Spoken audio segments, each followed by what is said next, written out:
Monsieur McDonald, merci, Monsieur le Président.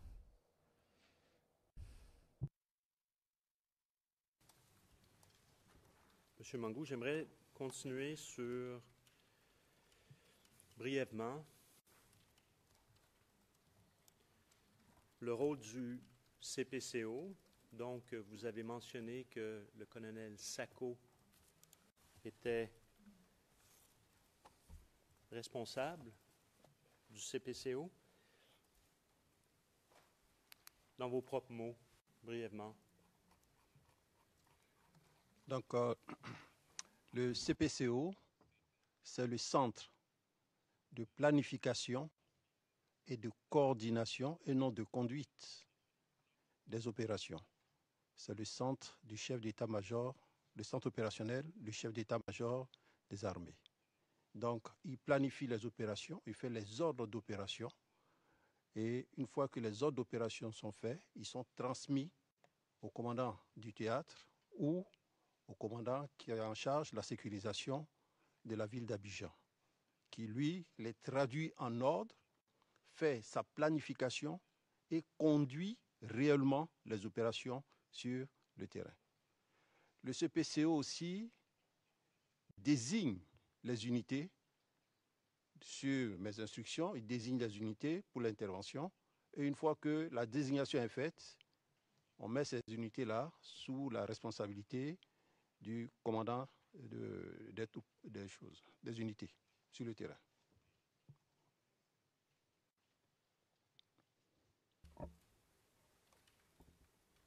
Alors, justement, durant la crise post-électorale, toujours la même période, j'aimerais savoir quelle est votre implication à vous, plus précisément. Commençons par cela, après ça on ira à d'autres personnes. Mais pour vous, en tant que chef d'état-major. Mon implication à quel niveau, s'il vous plaît? Pardon, sous le titre du CPCO, quelle est votre interaction avec le CPCO? Quel est votre rôle par rapport au CPCO? À quel niveau êtes-vous impliqué avec le CPCO? Donc c'est toujours un rôle de coordination que j'ai. Une fois que les ordres sont traduits par message et transmis au chef des opérations qui les conduisent donc sur le terrain, moi j'ai un rôle de coordination. Parce que la carte sur laquelle je travaille est au niveau du CPCO. Et c'est en fonction des renseignements qui me parviennent du terrain que moi, je fais avancer les pions. Voilà. Comment vous parviennent les informations du terrain? Alors,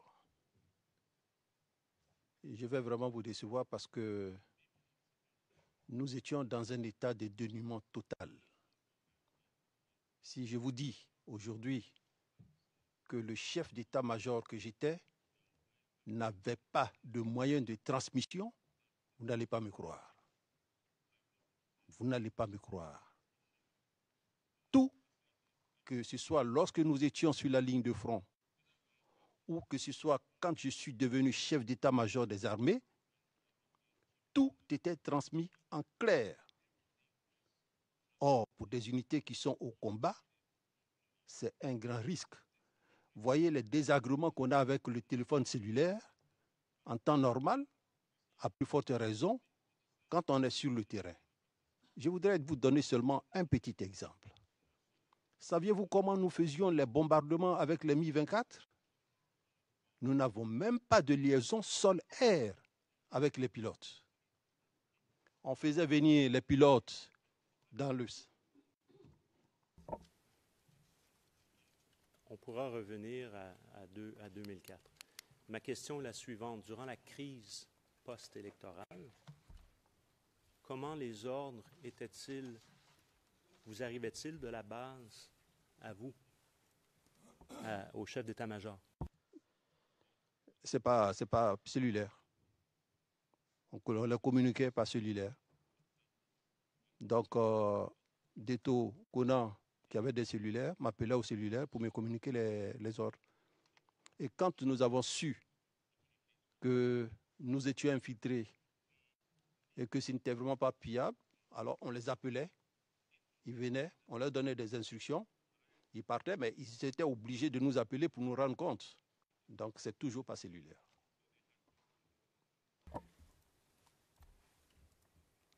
Donc, vous avez eu des meetings de travail à l'état-major avec, vous précisez, M. Conan Boniface et également M. Deto-Leto. Très bien, oui. Plus particulièrement avec Deto qui était à Abidjan. Boniface, il était à Yamoussoukro, c'était trop loin. Donc avec Conan. Ce n'était pas des meetings, nous on appelle ça des réunions du centre opérationnel.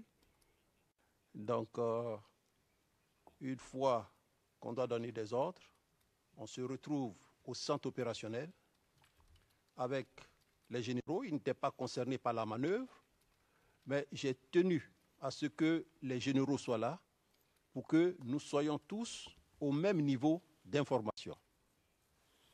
Donc le colonel Sako qui recevait toutes les informations nous faisait le point de situation en fonction de tous les renseignements qu'il a reçus. Il faisait le point de situation sur le terrain.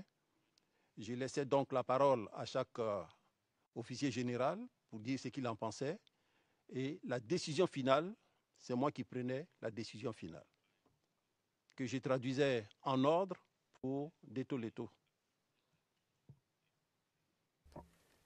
Durant la crise post-électorale, donc, il y avait des rencontres des généraux au CPCO.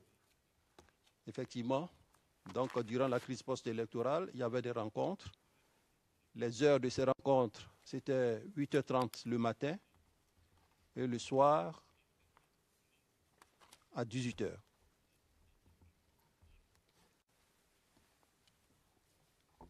Est-ce que Every day? Every day? Tous les jours, Monsieur le Président.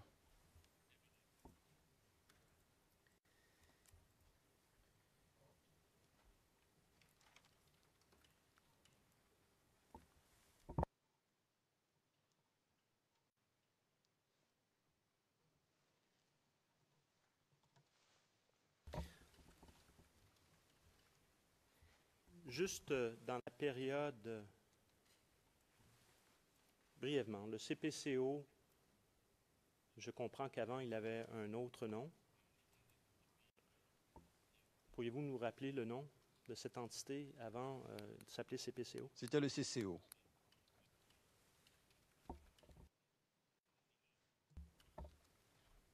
Et quand est-ce que ça a été créé?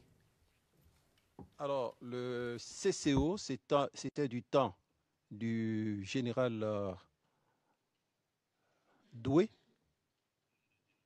Donc, quand je suis arrivé, on a changé le nom de la structure pour qu'il n'y ait pas de confusion, qu'on ne dise pas que c'est le même CCO qui produit les documents pour qu'on puisse se retrouver. Donc, c'est nous qui avons baptisé ça du nom de CPCO. Donc, en 2004.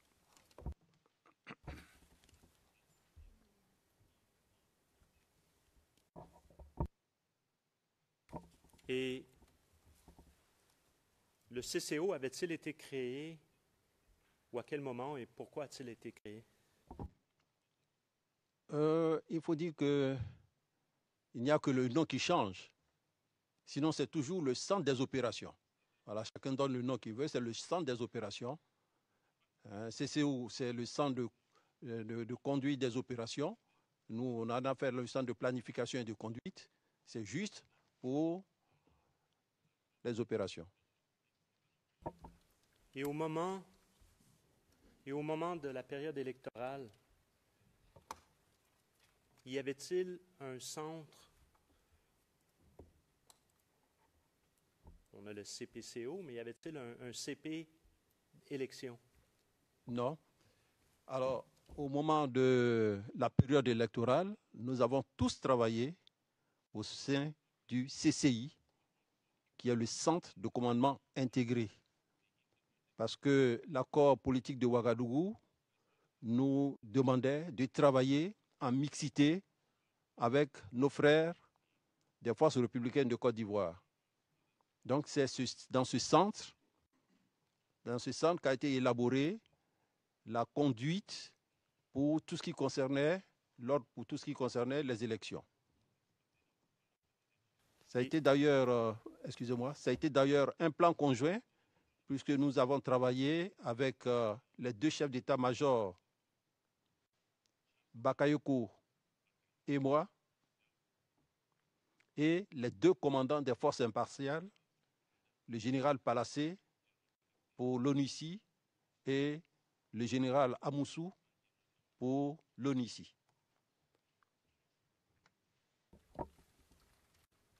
Où était situé le poste de commandement de la CCI? Alors, le poste de commandement du CCI, c'est à Yamsokro, au quartier d'Ulabougou.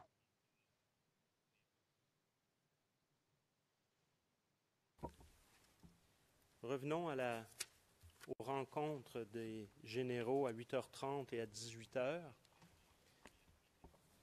Qui sont les généraux qui vont assister à ces réunions? Et le font-ils en personne? Comment ça fonctionne?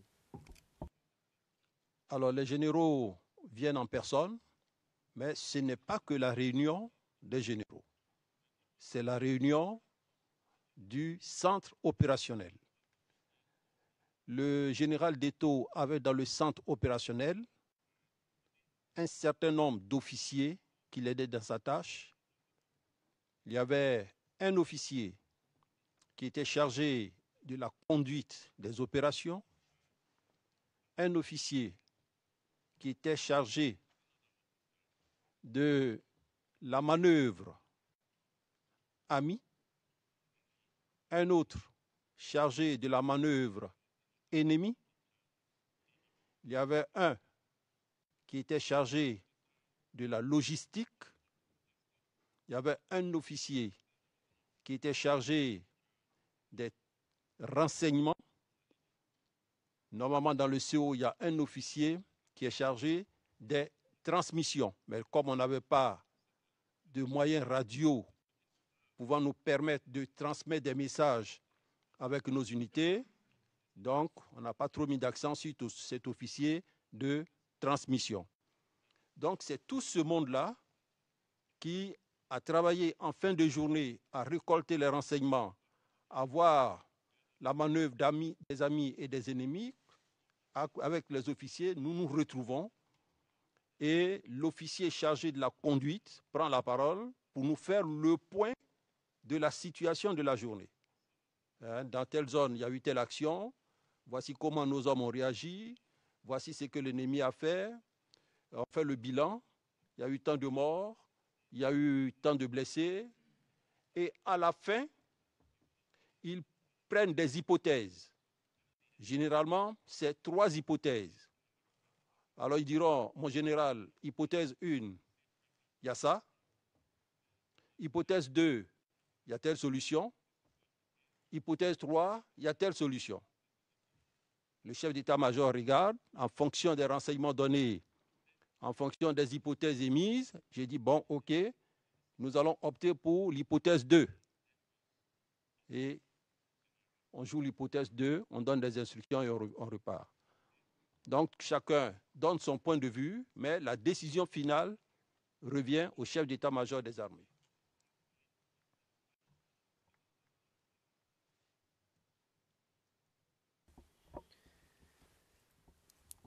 Receviez-vous des renseignements d'autres entités ou agences gouvernementales? Non, jamais reçu de renseignements d'une agence gouvernementale.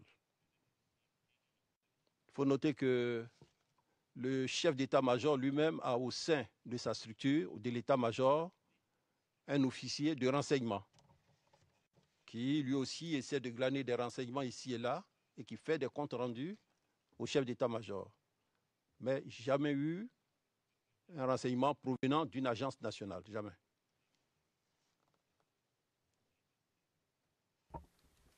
Donc, lors de ces comptes rendus, en fin de journée,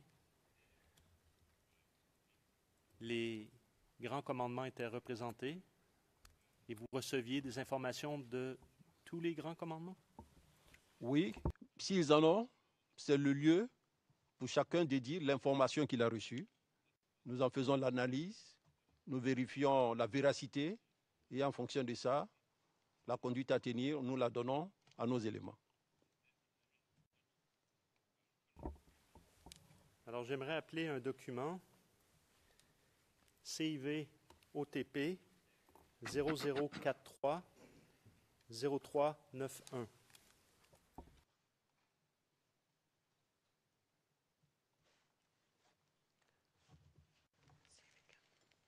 Non, excusez-moi, pardon, je vais corriger l'ERN, je suis désolé. 0071 0520. Pardon. C'est une pièce qui est sur notre liste et qui a également été déjà soumise.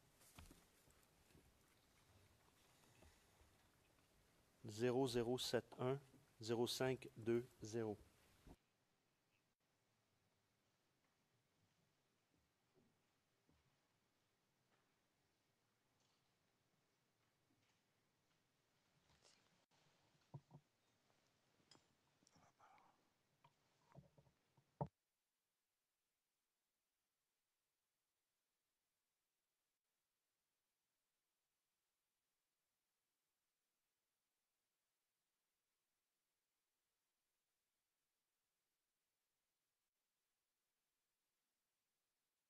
Je suis désolé. Can we see the document? Not yet? Okay.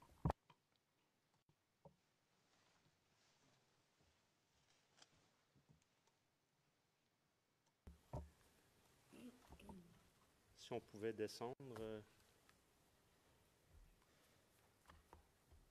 Alors, vous avez déjà décrit précédemment le FM, le TO, le Info. Juste ici, ATCR, donc je comprends que l'acronyme, c'est à titre de compte-rendu. Vous confirmez? Je vois pas si on peut monter, pardon. Ouais. Le haut du document, pardon. Voilà. Alors, restons là. Oui, à titre de compte-rendu, c'est bien ça. Et donc, vous êtes informé à titre de compte-rendu. C'est bien ça. D'accord. Donc, notifié. C'est bien ça. Et si on descend juste un petit peu, l'objet, ou je crois qu'on voit l'objet, oui, on peut lire. Et ça fait référence à... Et là, il y a une série de numéros. Donc, je comprends que c'est un document qui émane de l'état-major CPCO. Il y a une décision du 25 février 2011 relatif à l'objet. C'est bien ça. Pourriez-vous nous expliquer à la lumière de ce document?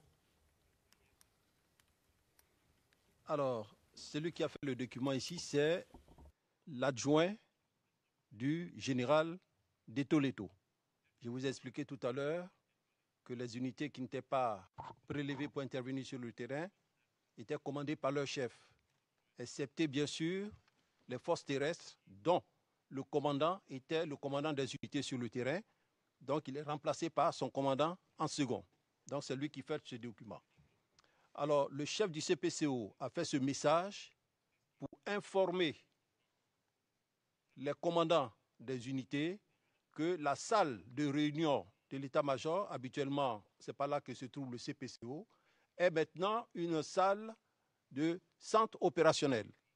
Et quand on y mène des opérations, il y a des choses secrètes qu'on ne doit pas dire, qu'on ne doit pas voir. Donc cette salle est dorénavant fermée. Et comme c'est arrivé au niveau des forces terrestres, il a repris ce message pour informer les commandants des bataillons.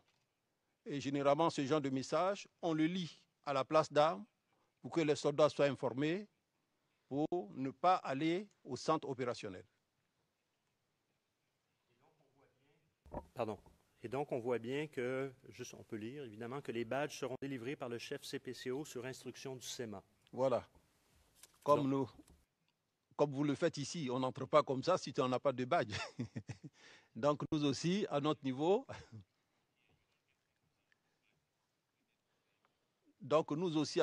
nous avons des badges, on n'entre pas comme ça dans la salle.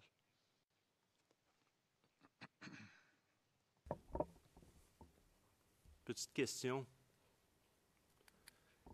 Donc, avant le 21 février, le CPCO se réunissait dans sa pièce usuelle. Est-ce que c'est ça qu'on doit comprendre? Non, avant le 21 février, il y avait l'état-major avec son centre opérationnel. Et comme Deto est commandant du centre opérationnel, on a créé son centre opérationnel à l'état-major pour qu'il soit au plus près du chef d'état-major. Sinon, on aurait pu mettre son centre opérationnel chez lui, à Akwedo. Mais je vous ai dit qu'on n'a pas de moyens de transmission pour camoufler les messages ou pour les coder. Donc, il est plus près de moi. S'il y a des choses secrètes à se dire, il se déplace, on se parle. C'est pour ça.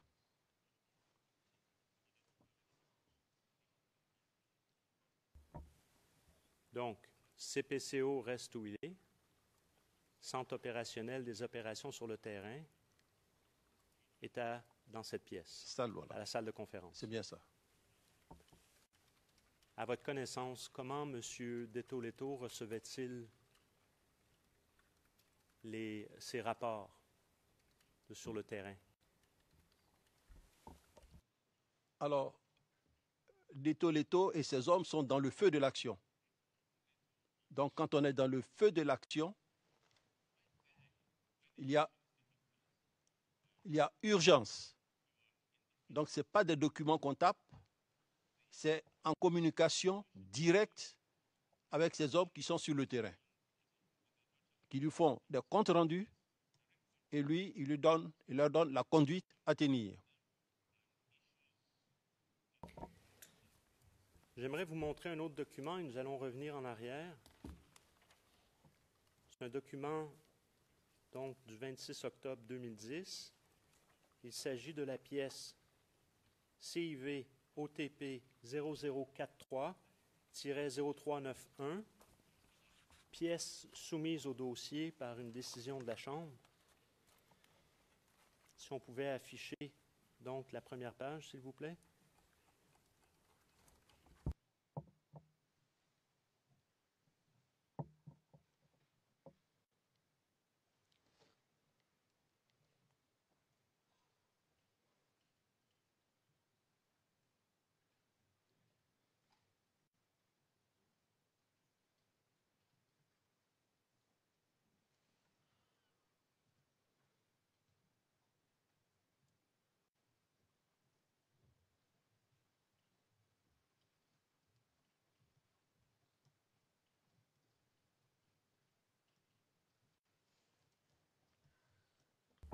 Très bien. Alors, on voit bien ici qu'il s'agit d'un message d'origine commandant supérieur de la gendarmerie. On voit les destinataires et pour info, entre autres, donc ministère de Défense, je comprends bien? C'est bien ça. CEMA/CPO.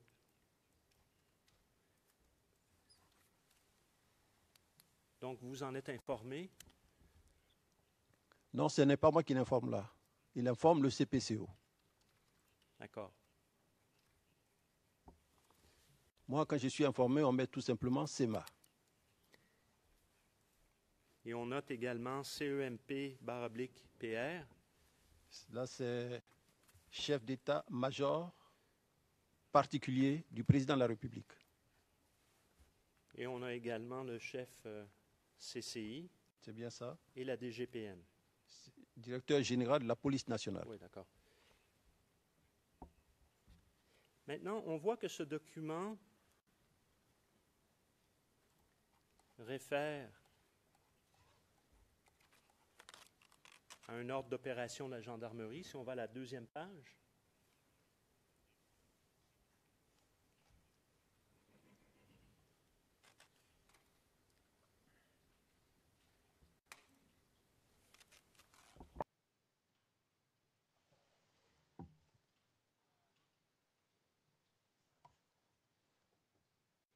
La bonne page, on n'a pas le bon document là.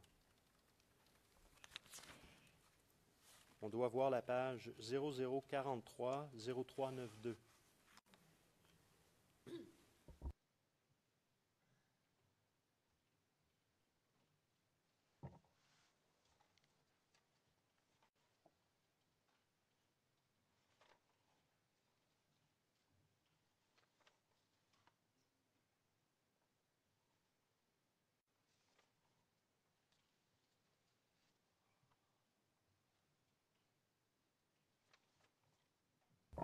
Alors, on voit la deuxième page, Monsieur Mangou. Ordre d'opération 1, élection présidentielle. D'accord. Ma question est la suivante.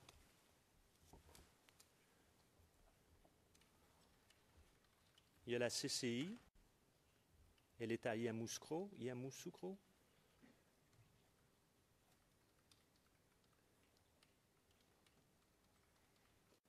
Il y a une mixité entre les forces nouvelles et les FDS. Parlons zone CNO. Pour le premier tour uniquement. Les éléments du FANT des Forces armées nationales de Côte d'Ivoire étaient-elles aussi présentes en zone CNO lors du premier tour des élections?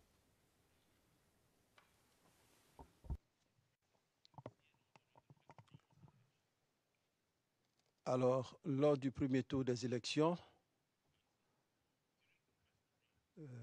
que mes souvenirs soient exacts, oui, je crois que nous avons travaillé dans le cadre de l'accord politique de Ouagadougou. Et cet accord nous demandait de fournir 8000 hommes. Force républicaine, 4000. Et FANCI, enfin FDS, 4000. Donc, ce sont des éléments qui sont prélevés dans des unités. Quand moi j'atteins 4000, je les mets à la disposition du chef CCI, qui, lui, est chargé de les positionner dans les points de vote en zone CNO. Bakayoko en fait autant et on les positionne à Abidjan. Donc, c'est en mixité que nous avons travaillé. Donc, des éléments de l'armée ivoirienne, sous votre commandement, étaient mis à la disposition au nord pour le premier tour des élections. Là, ils ne sont plus sous mon commandement. On est tous deux chefs d'état-major, mais nous, on les confie au chef du CCO qui fait ce travail. Et, non, pas CCO, CCI, pardon, qui fait ce travail. Très bien. Pour revenir au renseignement, receviez-vous, durant la période de la crise post-électorale, des renseignements d'organisations internationales? Aucun renseignement.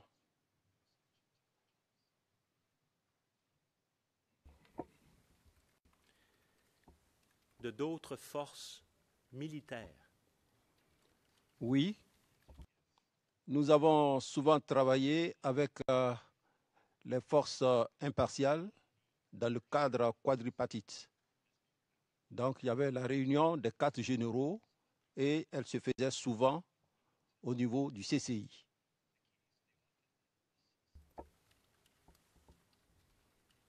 Je vous demande bien, après le 28 novembre 2011. Après le 28 novembre 2011, il n'y a pas eu de contact entre nous. On s'est seulement appelé au téléphone pour se parler. Le général Palacé et moi, nous nous sommes parlé au téléphone. Mais il n'y a pas eu de contact. Parce que dans la sécurisation du processus, la sécurisation revenait aux forces ivoiriennes. Forces républicaines de Côte d'Ivoire, FDCI, c'est eux qui étaient chargés de la sécurisation. Les forces impartiales nous venaient en appui au cas où il y aurait quelque chose. Or, dans l'ensemble, ça s'est bien passé, donc on n'a pas eu recours aux forces impartiales.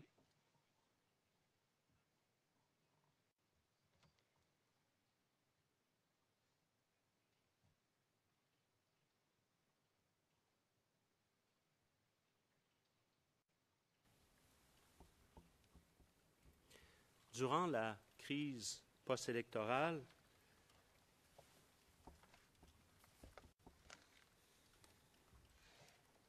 comment acheminiez-vous comment étaient distribués vos messages que vous pouviez émettre, ceux de l'état-major, ceux du chef d'état-major, pardon?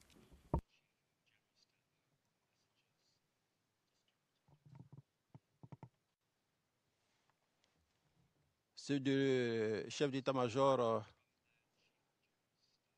aux éléments qui étaient sur le terrain. Alors, à Abidjan, c'est simple, puisque Deto avait son centre opérationnel à côté de moi. Donc, on lui donnait des instructions. Kona, c'était un peu plus compliqué. C'était le système de vague-mestre, de quelqu'un qui lui portait le message. Donc, il recevait le message par quelqu'un qui lui portait ça sur le terrain.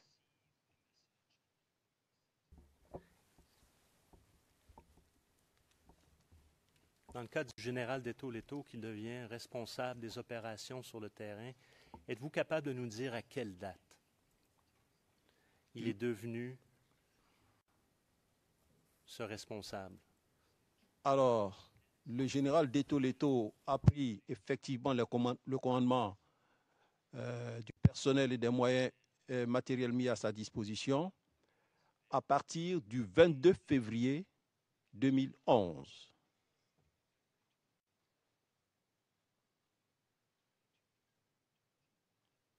Non, attendez, pas du 22 février, janvier. Hein.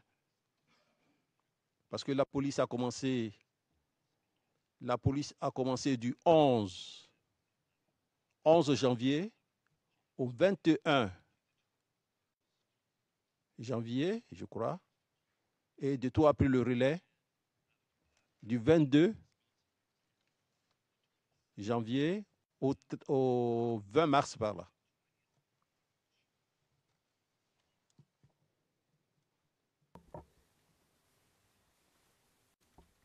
Et avant cela,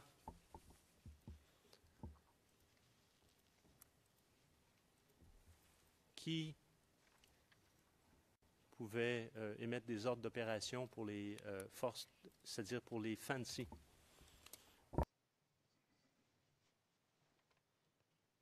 Là, je ne comprends pas votre question. Avant le 21 janvier ou 22 janvier, là, qui donnait les ordres opérationnels? Alors, lorsque nous avons reçu la réquisition demandant donc aux forces de se déployer sur le terrain et d'agir à Abobo, nous avons eu une réunion le 6 janvier 2011 à l'état-major des armées.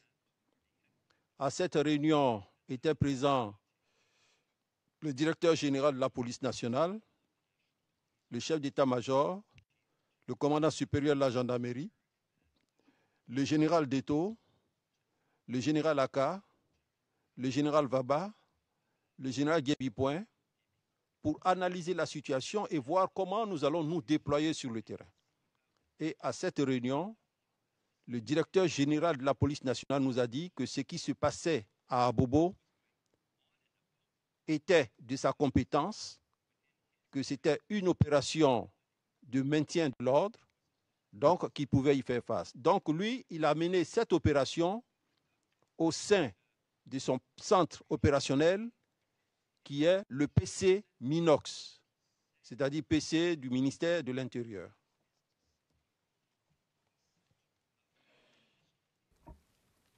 Avant cette rencontre,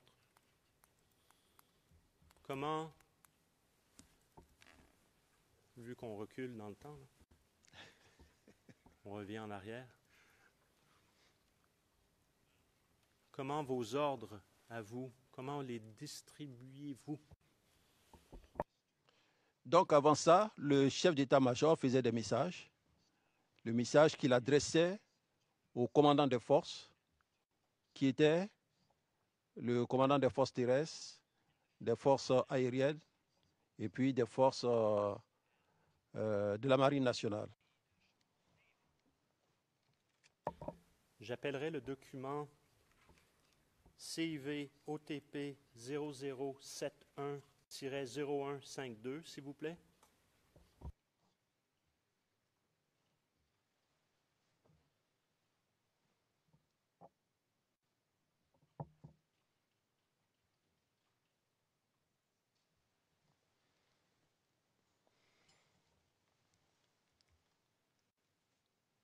numéro 408 sur notre liste. Pièce qui est également soumise au dossier, Monsieur le Président. Alors, on voit ici, si on peut descendre juste un petit peu, voilà. Il s'agit d'un message de votre part.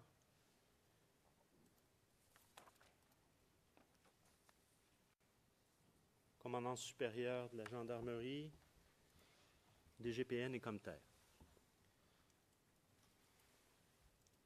On voit également pour info la date du 11 décembre 2011. Et si on pouvait montrer le document dans son ensemble, peut-être aux témoins. Sinon, j'ai une copie papier qu'on peut aussi remettre aux témoins.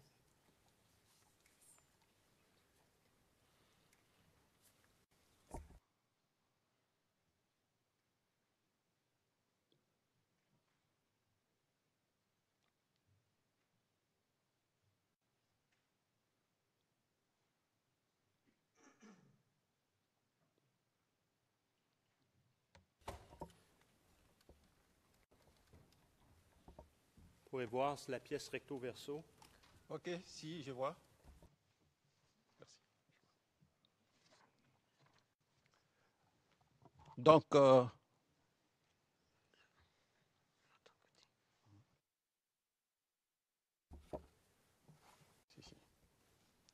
alors, ce document, effectivement, comme intitulé dans l'objet, c'est pour réajuster le dispositif de sécurité. Il faut noter que, en ces lieux, avant qu'on ne fasse ce message, il y avait un seul policier qui réglait la circulation.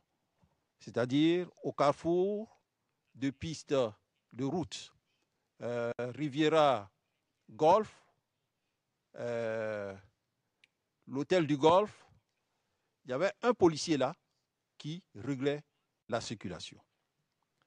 Et lorsqu'après la sécurisation de l'élection, parce que dans le plan conjoint des opérations qu'on avait fait au niveau du CCI, les FDI montaient en zone CNO pour faire la sécurisation des élections. Les forces armées des forces nouvelles descendaient au sud pour faire la sécurisation des élections.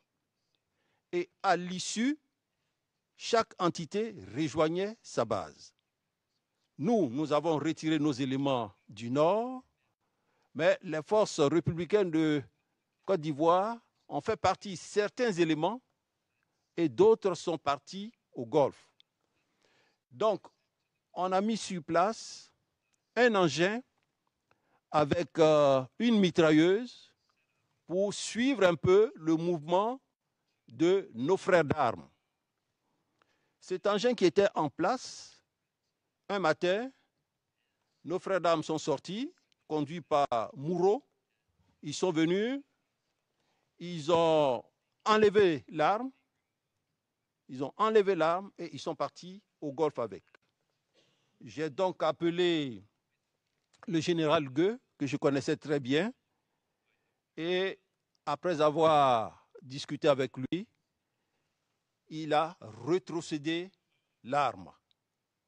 Suite au compte rendu que j'ai fait au président Laurent Gbagbo, pour lui dire que nos frères, au lieu de remonter au nord, il y en a qui sont descendus au Golfe, le président a donné des instructions pour dire de faire en sorte qu'ils ne sortent pas. De faire en sorte que les militaires qui sont dedans ne sortent pas. Et donc, moi, j'ai traduit ça en ordre militaire. Donc, le poste de contrôle qui était là, le poste d'observation qui était là, on l'a réajusté et on a mis un poste de contrôle. L'ONUCI ici est destinataire parce que l'ONUCI nous a envoyé un officier, le général Niang, qui lui-même est venu nous dire, bon, le barrage sud, vous le mettez à tel niveau, le barrage nord, vous le mettez à tel niveau. C'est pour ça que nous avons informé tout le monde. Donc, ce réagissement a été fait pour que nos frères ne sortent pas du Golfe pour aller commettre des faits en ville en but de faire porter la responsabilité aux forces de défense et de sécurité. C'est pour ça qu'on a réajusté le dispositif en informant l'ONUCI qui nous a envoyé un officier pour nous aider à mettre en place le poste de contrôle. D'accord.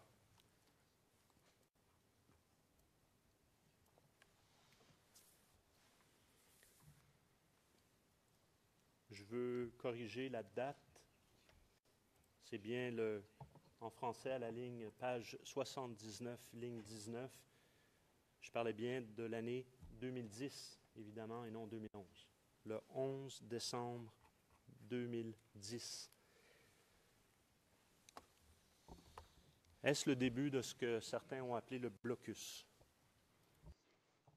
Alors, je vais être franc avec vous.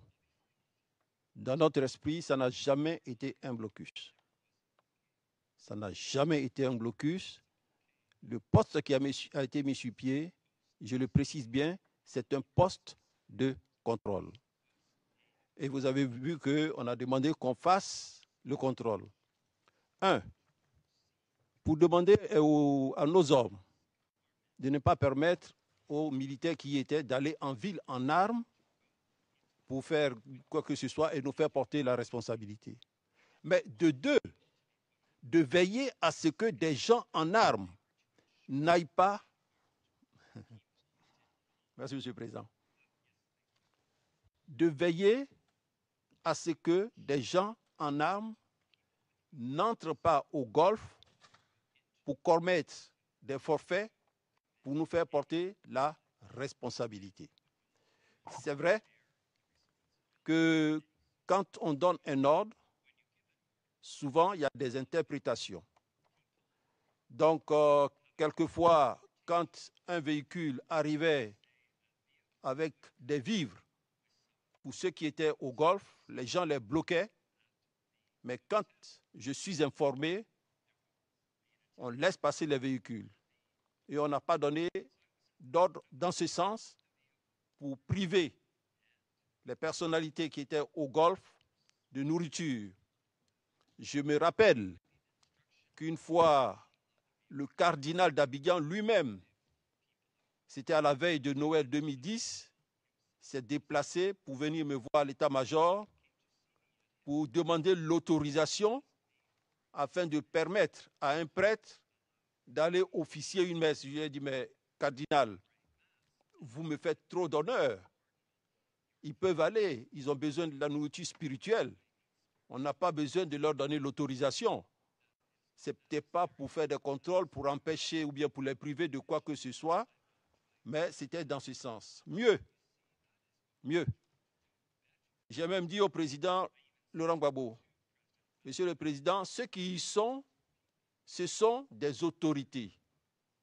Qu'on leur demande de rejoindre leur domicile, nous sommes prêts à assurer leur sécurité. Ça n'a pas été fait. Sinon, moi, je l'ai demandé. Ça n'a pas été fait par qui, vous voulez dire? J'ai rendu compte au président. Le contact, ce n'était pas moi qui devais le prendre, mais j'ai fait la proposition. La demande que j'ai faite n'a pas vu d'aboutissement, donc je suppose que ça n'a pas été fait. Très bien. J'aimerais maintenant discuter des moyens organiques des forces aux armées nationales de Côte d'Ivoire sur 2 points bien particuliers. Les véhicules blindés et la question des mortiers.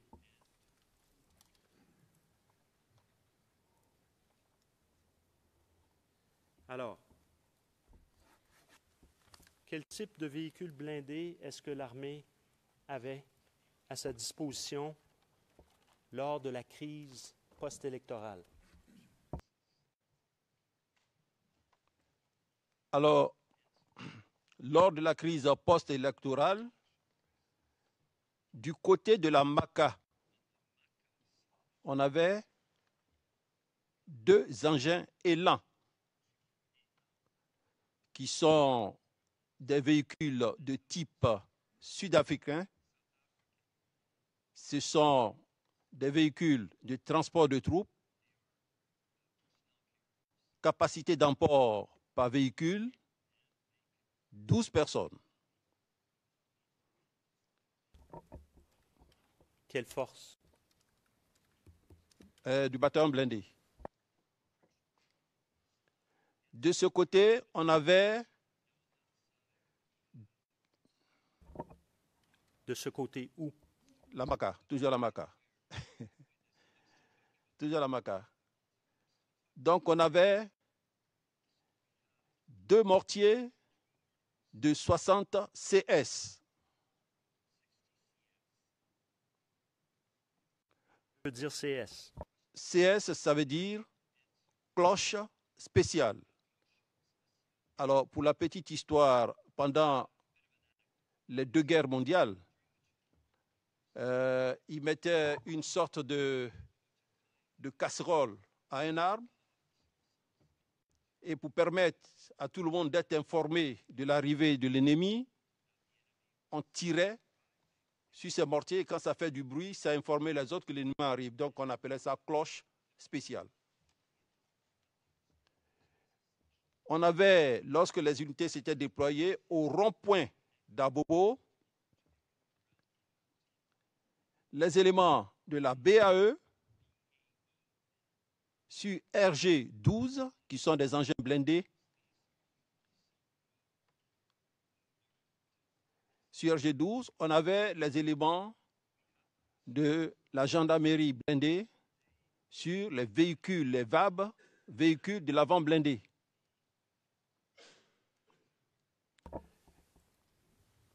Quel type de véhicule avant blindé? Les VAB qu'on les appelle. Tout simplement VAB. VAB. Et d'où provenait-il? De l'escadron blindé de gendarmerie. Okay.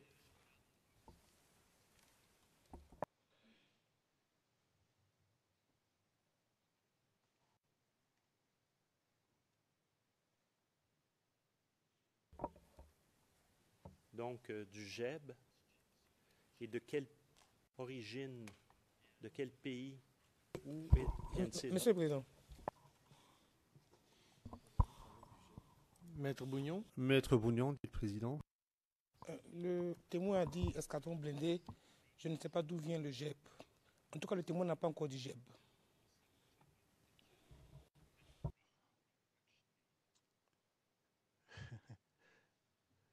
Donc, vous pouvez répondre, M. Mangou? Non, effectivement, moi j'ai donné la signification. Escadron blindé de gendarmerie, c'est bien le GEB. C'est le sigle. Monsieur le Président, non, s'il vous plaît, pour l'avenir... Maître Bougnon. Président, oui. Maître Bougnon, ne parlez pas en même temps. Attendez, patientez. Attendez que l'autre ait terminé ce qu'il avait à dire. Allez-y, allez-y. Pour l'avenir, je veux dire, vous l'avez déjà fait remarquer ce matin, il serait bien qu'on pose des questions et qu'on ait des réponses. Il y a beaucoup de commentaires qui sont faits de sorte à mettre des mots dans la bouche du témoin. C'est vrai, nous tous nous savons, connaissons les qualités de ce témoin-là, mais il est mieux que le témoin réponde avec toutes les connaissances qu'il a, sans qu'on lui mette les mots dans la bouche.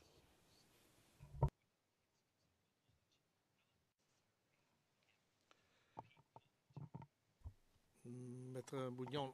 Le président, Maître Bougnon, je crois que nous sommes en train d'écouter les questions et les réponses du témoin. Je ne crois pas qu'il y ait de commentaires qui soient formulés par le bureau du procureur aujourd'hui. Monsieur MacDonald, veuillez poursuivre. Monsieur MacDonald, merci, Monsieur le Président.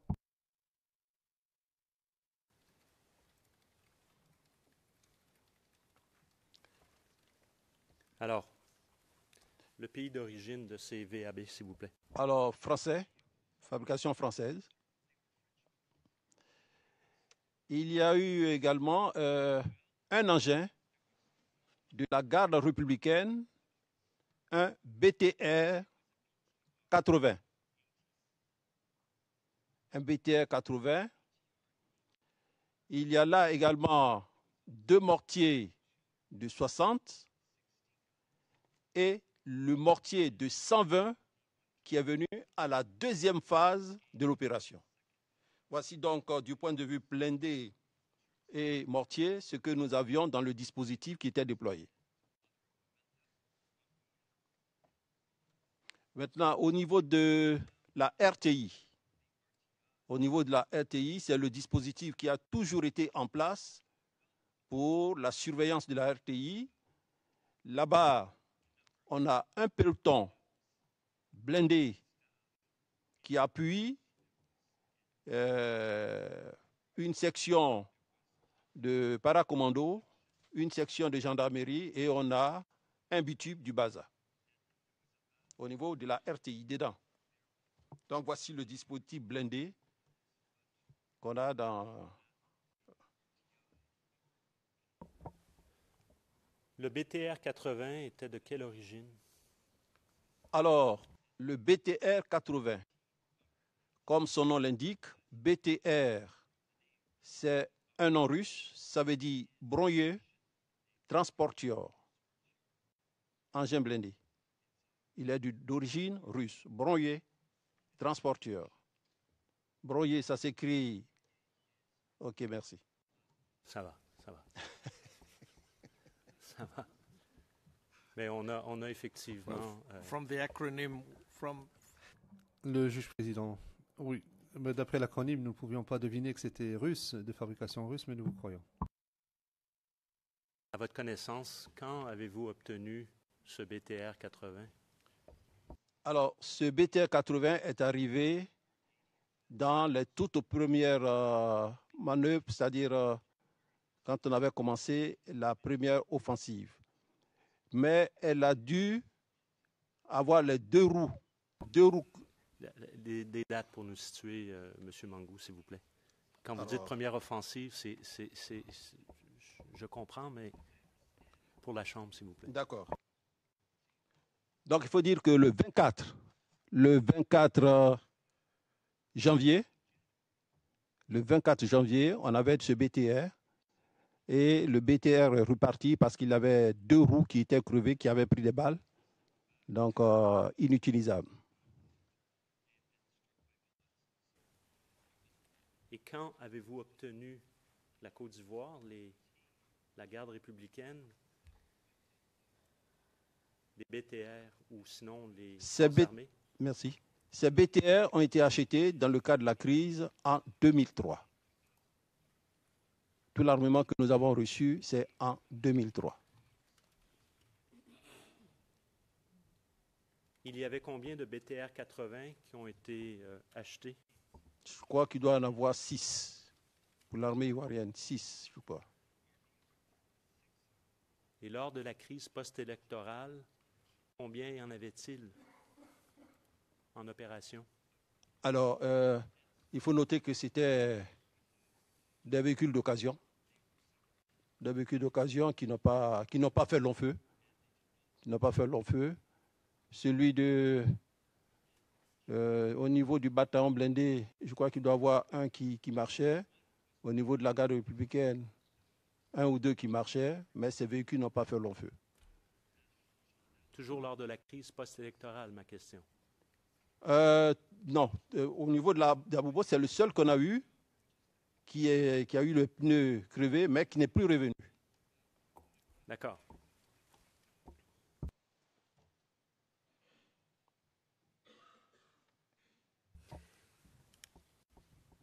Quelles sont les unités qui avaient des mortiers de 120 mm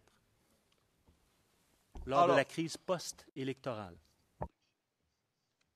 C'est le BASA qui avait le mortier de 120 mm. Bataillon d'artillerie solaire. Selon les lois applicables à l'époque en Côte d'Ivoire, durant la crise post-électorale, avant l'utilisation d'un mortier de 120 mm, est-ce que cela nécessitait une autorisation, l'utilisation d'un mortier de 120 mm? On avait déjà l'autorisation. on agissait dans le cadre d'une réquisition. Donc, on avait l'autorisation. On avait l'autorisation. Dès l'instant où l'armée est requise, l'armée vient avec tous ses moyens. Quand vous enlevez les RPG, vous enlevez les mortiers, vous enlevez les chars, vous enlevez les avions, vous n'avez plus affaire à une armée, mais ce qui reste s'apparente à une force de première catégorie. Regardez vous-même comment les forces impartiales sont intervenues dans Abidjan.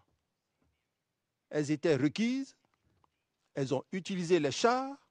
Je vous ai dit que je suis spécialiste, des engins Saguet avec télémètre laser qui peuvent effectuer des tirs jusqu'à une distance de 2200 mètres pour le canon, à une distance de 1200 mètres pour la mitrailleuse. Elles ont même utilisé des missiles téléguidés. Ça, c'est l'armée. Donc, vous ne pouvez pas dire que l'armée est requise, on lui enlève les moyens. Non, l'armée vient avec tous les moyens. C'est pour cela qu'avant de requérir l'armée, vous devez bien réfléchir. Parce que quand elle est requise, l'armée, c'est les moyens lourds.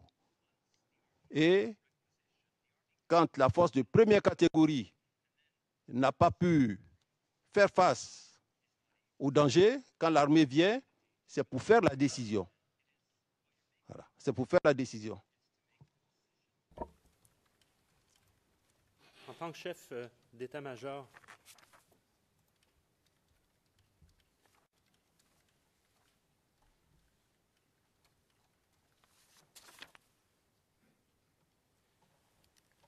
qu'en est-il de l'utilisation de mortiers de 120 mm en milieu urbain?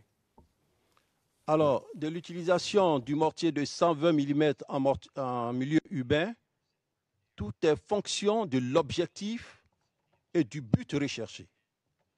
Je vais peut-être vous surprendre ici.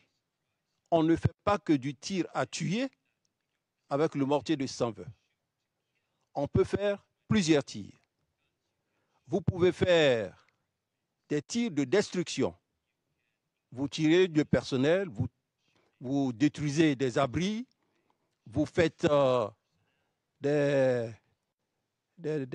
dire, des espaces, des champs de mines pour permettre à la troupe amie de passer. Ça, c'est les tirs de destruction. Vous pouvez faire des tirs de neutralisation. Vous frappez sur un objectif vivant. Le temps de faire baisser la tête à cet objectif, de reprendre ses esprits. Vous avez le temps de faire la manœuvre que vous voulez. Vous pouvez faire des tirs d'arrêt. Ce sont des tirs que vous effectuez au plus près de la position amie pour obliger l'ennemi à arrêter sa manœuvre. Vous pouvez faire des tirs d'harcèlement. Vous voyez une forêt comme la forêt du Banco, il y a une route qui passe à côté, vous n'êtes pas sûr si l'ennemi s'y trouve ou pas. Donc, pour vérifier, vous effectuez les tirs là pour obliger l'ennemi à répondre au cas où il s'y trouverait. Et puis enfin, vous pouvez faire des tirs d'aveuglement au fumigène. Quand tout est blanc, il ne voit plus rien et vous en profitez pour vous esquiver. Donc, je voulais vraiment vous rassurer pour dire qu'au tir du mortier, on ne fait pas que du tir pour tuer. Voilà, pas que du tir pour tuer. Je vais attendre le transcrit. Je vais préciser ma question.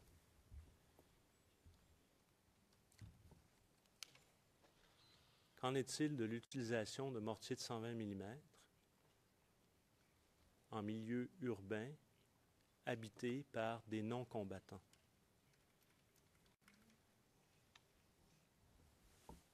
Notre mission, c'est de défendre la population.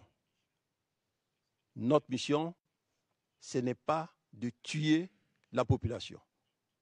C'est pour cela que nous n'avons pas réussi notre mission à Bobo. Parce que les gens qui nous tiraient dessus nous tiraient dessus et se fondaient dans la population.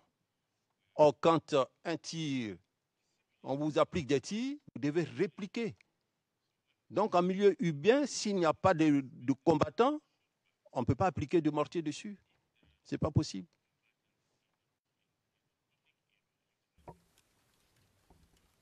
J'aimerais juste poursuivre et vous poser maintenant des questions sur le porte-parole des forces de défense et de sécurité. Alors, on sait que le porte-parole était, parce qu'on l'a vu, le colonel de feu, le colonel Babri Hilaire. Alors, expliquez-nous un peu son rôle en tant que porte-parole, comment ça s'articulait, comment on en arrivait à l'émission de communiqué, quel était le processus, et ainsi de suite. Alors, il a joué le même rôle que joue le porte-parole de la CPI. Vous avez un porte-parole ici qui, chaque fois, informe les gens de ce qui se passe, des dispositions qui sont prises, de ce qui va être fait. Au niveau de l'état-major, c'est pareil. Donc, quand il y a un problème pour lequel le chef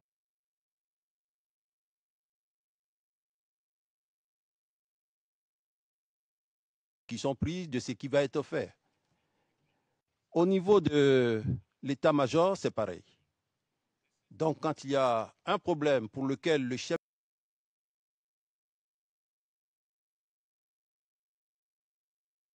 qui sont prises, de ce qui va être fait. Au niveau de l'état-major, c'est pareil. Donc, quand il y a un problème pour lequel le chef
de l'état-major, nous avons un service,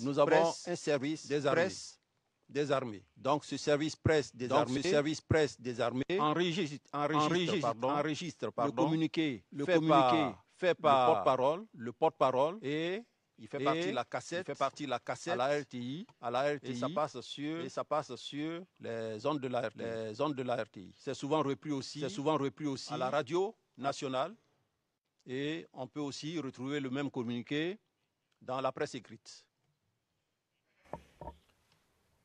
Donc, la RTI se déplace à l'état-major?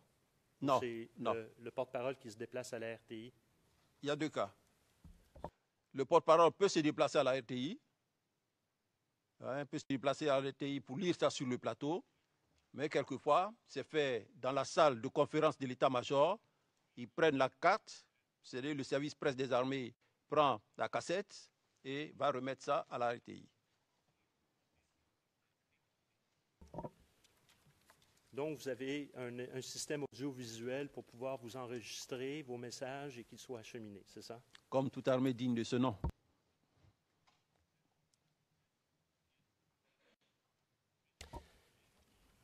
Outre Monsieur le colonel Babry, y avait-il, bon, on l'a vu, vous-même, vous avez fait des communiqués? Oui. Moi-même, j'ai eu à faire des communiqués. Babry a eu à faire des communiqués. Outre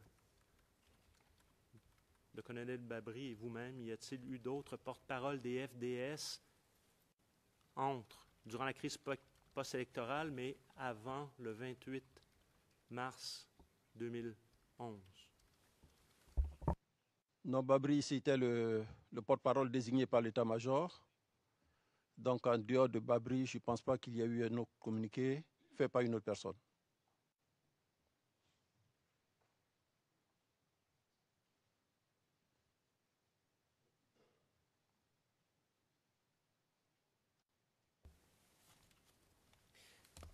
J'aimerais maintenant discuter d'une rubrique.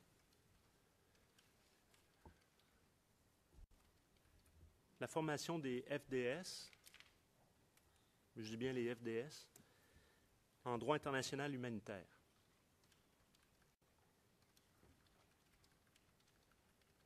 Alors, débutons au sein des FANCI.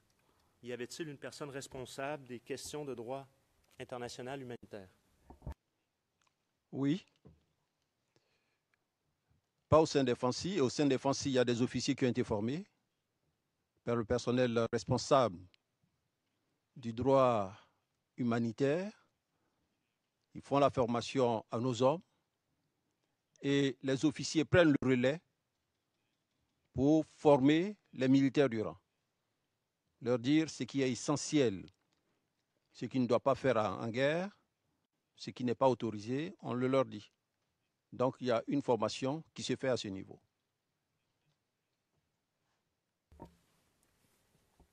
Durant la crise post-électorale, aviez-vous une personne attitrée à ce volet? Non, durant la crise post-électorale, il faut dire que, compte tenu du fait que les éléments étaient déployés sur le terrain, et à Yamoussoukro et à Abidjan, on n'a pas eu le temps de se retrouver dans les casernes pour faire cette instruction. Mais elle a été faite bien avant la survenue des différents événements. Parce qu'il faut noter que depuis 2002, nos hommes sont restés sur le terrain jusqu'à la fin de la crise post-électorale. Et là-dessus, vraiment, je voudrais leur rendre un hommage particulier parce que ça a été dur, mais ils sont restés là. Ils sont restés. Et donc, on n'a pas eu le temps de faire l'instruction. Voilà. Juste quelques petites précisions. Alors que vous êtes à la tête donc de l'état-major et dans le cadre de formation des nouvelles recrues, y avait-il un volet d'enseignement du DIH?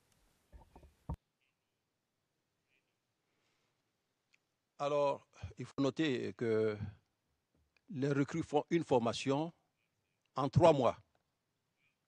Ici, on a parlé de 6 mois.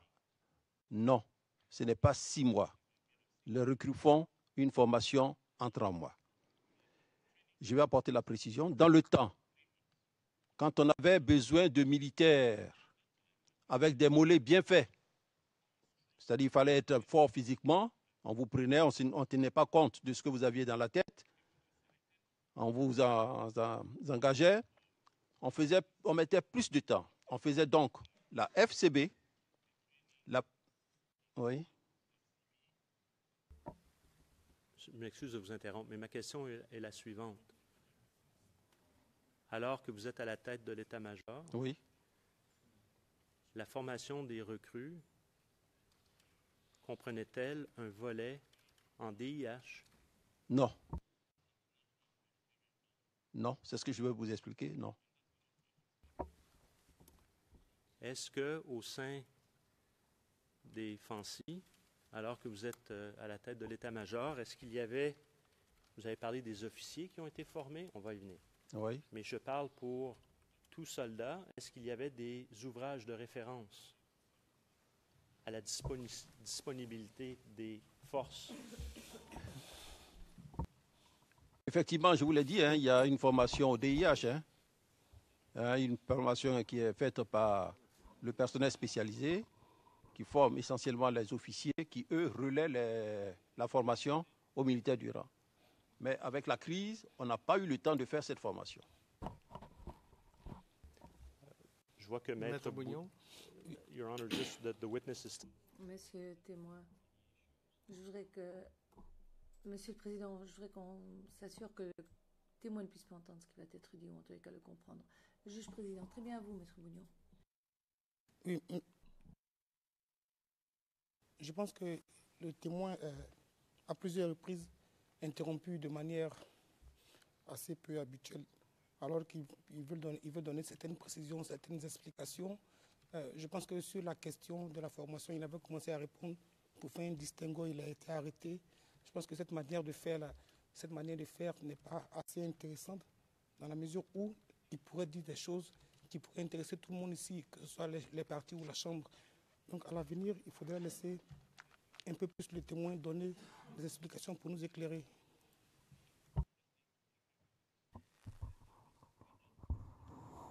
Well, I think Le juge président, je pense que le témoin sait très bien qu'il est libre de s'exprimer en pleine liberté et de dire ce qui est utile. Et s'il ne sait pas, je peux vous garantir, monsieur le témoin, que vous pouvez dire ce qui est nécessaire, de toute façon. Merci beaucoup, Maître MacDonald. Correction d'interprète. Monsieur MacDonald, poursuivez. Donc, juste pour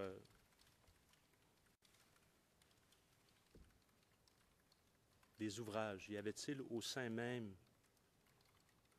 des FANCI des ouvrages de référence obligatoires?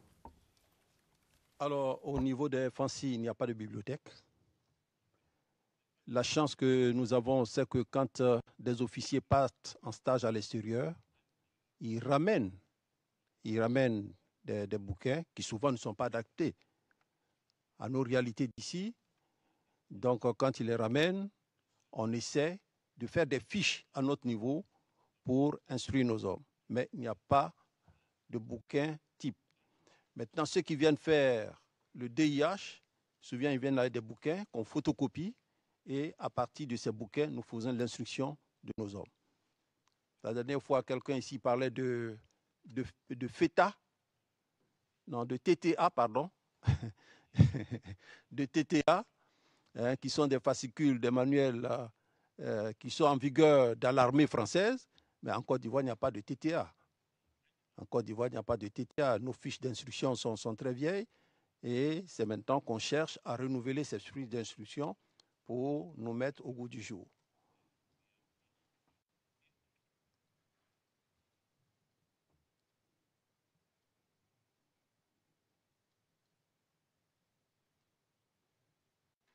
J'aimerais maintenant aborder la question de l'administration de la justice au sein des FDS. Pourriez-vous nous décrire le processus de plainte et de dénonciation? On va commencer avec une infraction pénale commise par un membre des FDS. Quel est le processus? Comment cela fonctionne-t-il? Alors, j'avoue que je ne suis pas spécialiste en la matière, mais au niveau du ministère des Affaires étrangères, au niveau du ministère de la Défense, il y a le tribunal militaire. Et le tribunal militaire juge de toutes les affaires concernant les infractions commises par les militaires. Voilà. Là-dessus, donc, quand il y a quelque chose, quand il y a un problème, ceux qui ont été offensés saisissent le tribunal et le tribunal s'en charge pour y apporter les corrections et les sanctions. Voilà ce que je peux vous dire. Qui était le commissaire du gouvernement durant la crise post-électorale? C'est le commissaire Ange Kessi. Il y était avant que je ne sois chef d'état-major des armées. Il y est resté après que je sois chef d'état-major des armées et il y est encore. Donc c'est le commissaire Ange Kessi. J'avais connu son prédécesseur, c'était le commissaire Beda Sika. Il est décédé. Donc actuellement, c'est Ange Kessi qui est le commissaire du gouvernement. À qui rendait-il compte? Au ministre de la Défense.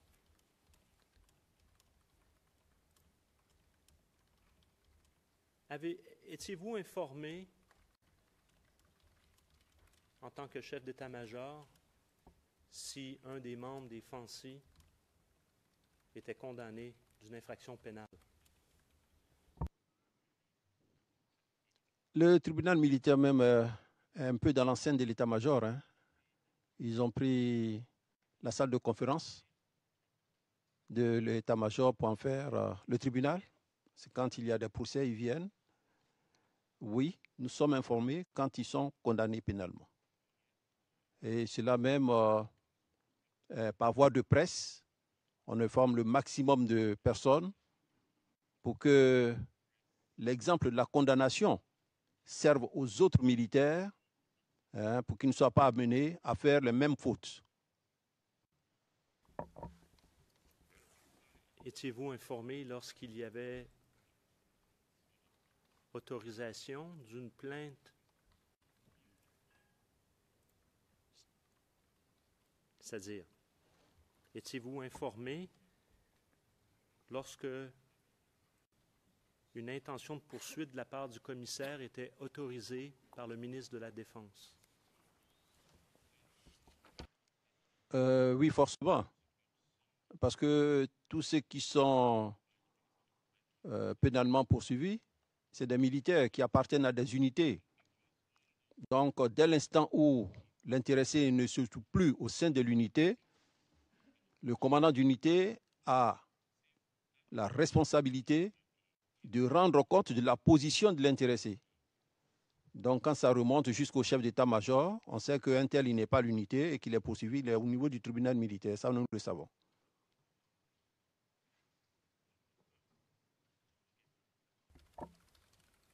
Pour les infractions disciplinaires,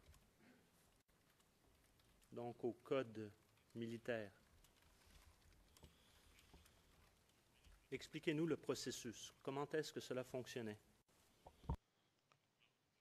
Alors, nous avons notre Bible à nous aussi, qui est le bouquin de discipline générale. Et là-dedans, il y a les droits et devoirs de tout soldat. Et il y a également un répertoire des différentes fautes. Et donc, qui font que l'intéressé, il est puni soit d'arrêt simple, soit d'arrêt de rigueur, ou bien même qui peut aller jusqu'au renvoi de l'intéressé. Donc ça, on enseigne ça à nos soldats. Voici les fautes à ne pas commettre. Par exemple, il y a des fautes contre l'honneur, des fautes contre la discipline, des fautes contre le manquement, des fautes contre l'absence. Donc, ils le savent. Et chaque fois qu'un élément commet une faute, c'est son premier responsable qui fait la punition. Je vais prendre l'exemple d'un lieutenant qui est chef de section. Il punit l'élément. Parce qu'au niveau de chaque grade, chacun a son taux. Si lui donne, je prends un exemple comme ça, 2 jours de punition, et que dans l'appréciation, il transmet à l'autorité supérieure avec DAS. DAS, ça veut dire demande d'augmentation sévère. Ben, quand ça va au niveau du capitaine, le capitaine ajoute. Quand ça va au niveau du chef de corps, il ajoute. Quand ça arrive au niveau du chef d'état-major, il ajoute. Si le chef d'état-major estime que la punition est suffisante pour la faute commise, il arrête la punition à son niveau. S'il estime que ce n'est pas suffisant, on peut transmettre au ministre de la Défense. Et si c'est vraiment grave aussi, on peut le transmettre au président de la République pour appréciation. Voilà. Mais on n'est jamais arrivé à ce niveau. Généralement, ça s'arrête au niveau du ministre de la Défense.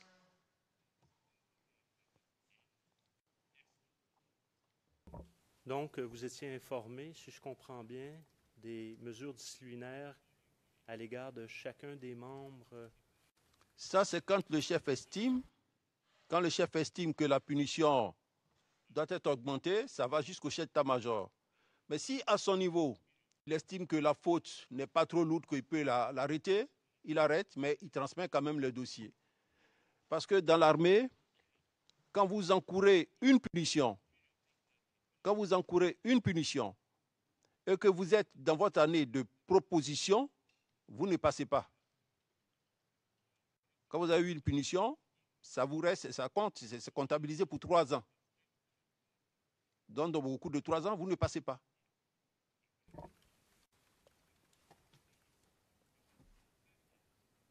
Donc, juste pour, je regardais votre réponse qui est transcrite pour m'assurer.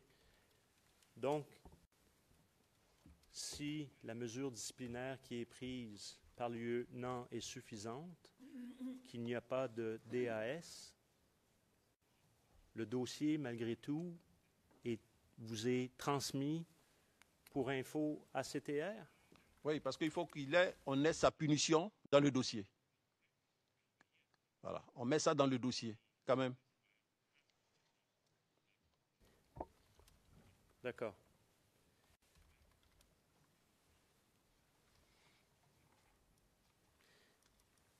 Eh bien, il me reste 5 minutes. Et je vais les exploiter.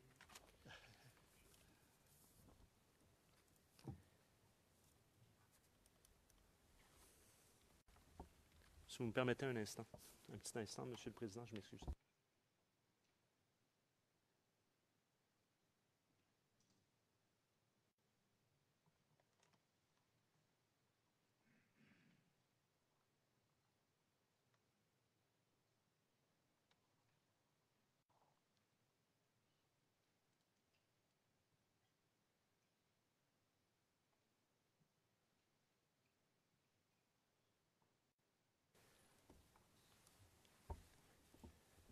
Très bien. Alors, selon les lois ivoiriennes en vigueur, au moment de la crise post-électorale, était-il possible de déclarer une ou plusieurs parties du territoire de la Côte d'Ivoire comme zone de guerre? Alors, je vois de quoi vous parlez et je vais vous préciser mon idée là-dessus. Excusez-moi. Évidemment, au niveau des factuels, les idées, pas les impressions, votre opinion, c'est vraiment au niveau factuel. Je vous dirais oui. Je vous dirais oui, parce qu'il y avait une situation à Bobo qui était une situation de guerre. De guerre. Et la zone de guerre, ce n'est pas parce que ça porte le nom zone de guerre, comme je l'ai entendu dire ici, mais on ira tout bousiller, on va tuer tout le monde. Non. Ah non. Prenez l'exemple de Raqqa. Prenez l'exemple de la crise que nous avons connue en Côte d'Ivoire. L'armée française nous a demandé de lui accorder 48 à 72 heures pour faire ressortir ces populations. Donc c'est dans ce sens-là. C'était pour assurer la sécurité de la population, pas pour tuer la population.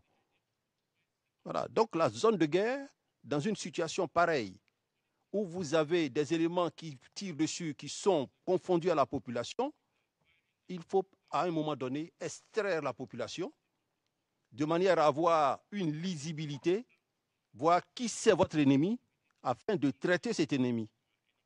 Regardez un peu Raqqa, c'est comme ça. Même dans les bombardements, on prend le temps de faire sortir la population. C'est pourquoi je dis oui, parce qu'à Bobo, il y avait une situation de crise où la population était vraiment en danger et il fallait l'extirper de cette zone. Est-ce qu'il a été question, durant la crise post-électorale, de permettre ce retrait de civils de la zone d'Abobo? Oui. Avec qui? Oui, alors, c'est ce que je vais vous dire. Ici, ça a été dit, c'est le président qui l'a dit. Ça a été dit, ça faisait partie de la planification. Non, c'est moi qui suis allé voir le ministre de la Défense pour la deuxième phase des opérations. La première phase, on est parti, ça a été difficile. On n'a pas pu traiter l'ennemi parce qu'il était avec la population. Et quand on devait repartir suite à la mission que le président a donnée, pour éviter de retomber dans les mêmes erreurs, je suis allé voir donc le ministre pour lui proposer qu'on déclare Abobo zone de guerre pour nous permettre d'accomplir notre mission. Mais pourquoi zone de guerre? Il s'agissait pour nous de sécuriser un ou deux quartiers en arrière de nos positions, donner 48 heures à 72 heures à la population pour qu'elle sorte de la zone par le biais d'infiltrage, de venir dans la zone sécurisée pour nous permettre de savoir qui tire sur nous. Cette manière de faire a un avantage et un inconvénient. L'inconvénient, c'est que ça va retarder la manœuvre, ça prendra plus de temps. L'avantage, nous sécurisons la population, mais le commando invisible qui est là, qui voit que la population est en train de sortir, aura deux solutions. La première solution, faire comme la population nous rejoigne, ce qui est peu probable. La deuxième solution, comme tout le monde se retire et vient vers nous, ben, le commando invisible va replier vers Anyama avec ses armes. Et c'est ce qui s'est passé quand ça a fuité, qu'ils ont appris qu'on a déclaré à Bobo zone de guerre, ils sont allés plus loin. Voilà, c'était ça l'idée. En avez-vous discuté avec le président de la République? Alors, j'ai rendu compte au ministre de la Défense qui en a parlé au président. La réponse du président, c'était non. Et il a dit que dans ses discours, il disait souvent qu'il n'y avait plus de guerre en Côte d'Ivoire et que s'il déclarait à Bobo zone de guerre, cela allait prêter à confusion. Donc, on ne l'a pas fait.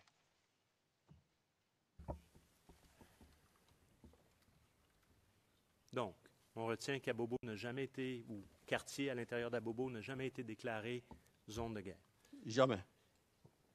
Secondo, mais cette discussion, c'est avec le ministre, et ma question, je repose ma question juste pour être bien certain, est-ce que c'était une réponse directe, une discussion directe avec le président ou via le ministre et la réponse? Non, je me suis déplacé pour aller voir le ministre pour lui proposer ça.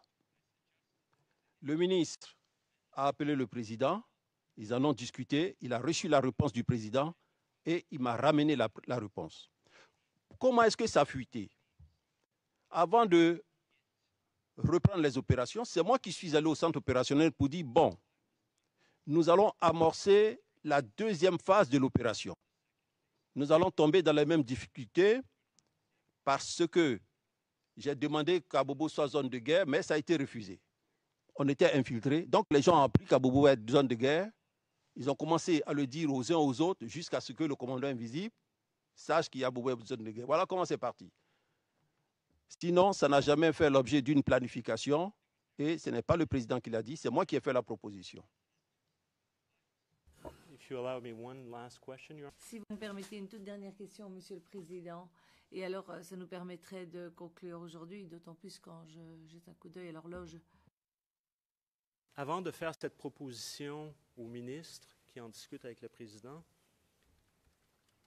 au sein du grand commandement, donc des généraux, en avez-vous discuté? Non. C'est quand je suis revenu et qu'on devait repartir pour la seconde opération que j'ai dit, bon, nous allons repartir, on va retomber sur les mêmes erreurs pour éviter, j'avais proposé qu'Abobo soit dans une zone de guerre, mais c'est refusé. Donc, on repart à la manœuvre comme la première fois. Et c'est là que c'est parti, ils ont parlé d'Abobo zone de guerre. Bah. Sinon, on n'a pas discuté de ça. Je vous remercie.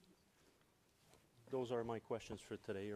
Voilà, j'ai terminé avec mes questions pour aujourd'hui, Monsieur le Président. Le Président, merci beaucoup. Merci, Monsieur Mongo. Donc, nous avons terminé nos travaux aujourd'hui et nous reprendrons demain. Nous aurons de nouvelles questions du bureau du procureur. Je lève l'audience.